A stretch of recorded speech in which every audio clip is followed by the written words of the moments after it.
asalaamaaleykum wa rahmatullah ñi ngi leen di nuyu bu baax mbokki Sénégal mbokki patriote yi seen mbokk la Khadim Bamba Fall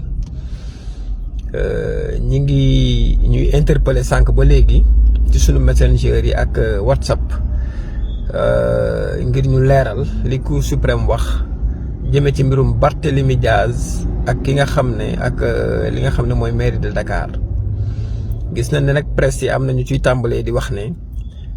Cour suprême dafa suspendre élection yi war a am lundi. Cour suprême la mu wax demeewul noonu. Cour suprême suspendre élection yi nga xam ne moom la ñu war a amal lundi ngir tabb beneen maire bu bees ca mairie Ndakaaru waaye Cour suprême li mu wax mooy ne autorisé na Barthélémy Diaz mu déposer requête bi te requête bi moom Cour suprême recevoir na ko te incha allah lundi dina ko ubbi ngir ñu débattre ko en audience lii rek la wax. waaye waxul lu jëm ci élection waxul lu jëm ci suspension ak élection yi nga xam ne moom la ñu rek kon lundi élection ba war a am dana am waaye nag ki nga xam ne mooy Cour suprême nee na aussi requête bi Cour Barthélémy Diaz déposé requête boobu it dees na ko débattre en audience lundi bi nga xam ne aussi moom la ñu tëgmal jërëjëf.